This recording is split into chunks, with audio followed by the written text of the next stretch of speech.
লূত আলাইহিস সালামের কওম। ইব্রাহিম আলাইহিস সালামের ভাতিজা ছিলেন লূত আলাইহিস সালাম। তাকে আল্লাহ পাক একটা কওমকে দাওয়াত দেওয়ার জন্য পাঠালেন, যেই কওম এমন পাপ করছে যেই পাপ ইতিহাসে কেউ কখনো করে নাই। ওই কওমের আগ পর্যন্ত পৃথিবীতে কেউই এই পাপটা কখনো করে নাই। কি পাপ? কে বলতে পারবেন?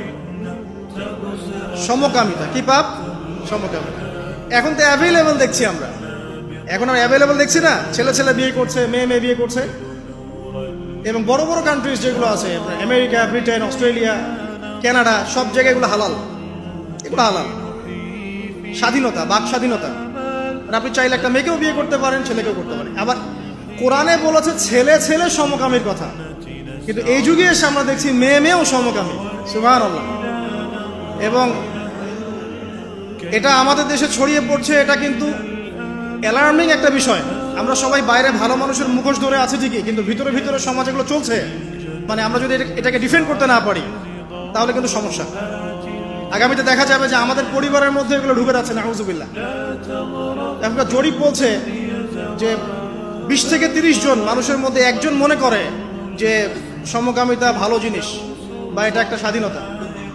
আপনি কেমব্রিজ, অক্সফোর্ডের ডিকশনারি ঘাটলে দেখবেন সেখানে আগে বলা হতো যে এটা একটা মানসিক রোগ।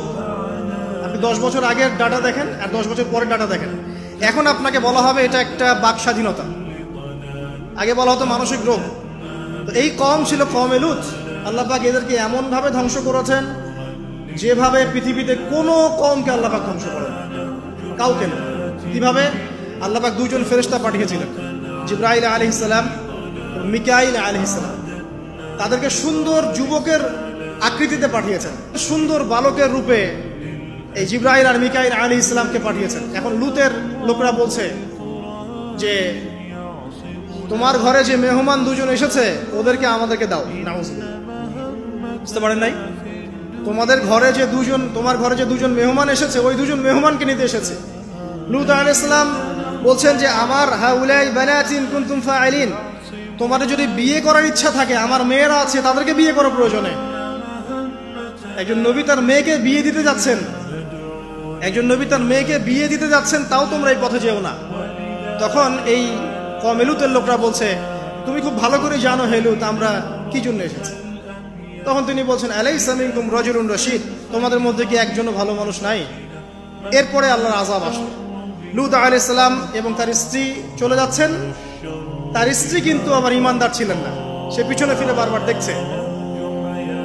নূহ আলাইহিস সালামের স্ত্রী যেমন ঈমানদার ছিলেন না, লূত আলাইহিস সালামের স্ত্রীও তেমনি ঈমানদার ছিলেন না। নবীর স্ত্রী হওয়া সত্ত্বেও তারা কিন্তু জাহান্নামে যাবে, নাউজুবিল্লাহ। তো কে ধ্বংস করলেন আল্লাহ পাক? কওমে লূতকে এভাবে ফেরেশতার পাখা দিয়ে ওই পুরো জায়গাটাকে উঠিয়ে নিয়ে মাটিতে আবার ধসিয়ে দেওয়া হয়েছে। এই জায়গাটা এখন নিদর্শন হয়ে আছে। জর্ডানের পাশে দেখবেন যে ডেড সি, একটা মৃত সাগর আছে না, ওইটা ছিল সেই জায়গা। এখানে সাদুম গোত্র থাকতো। সাদুম, এই কওমের নাম ছিল সাদুম। এরা সমকামী ছিল।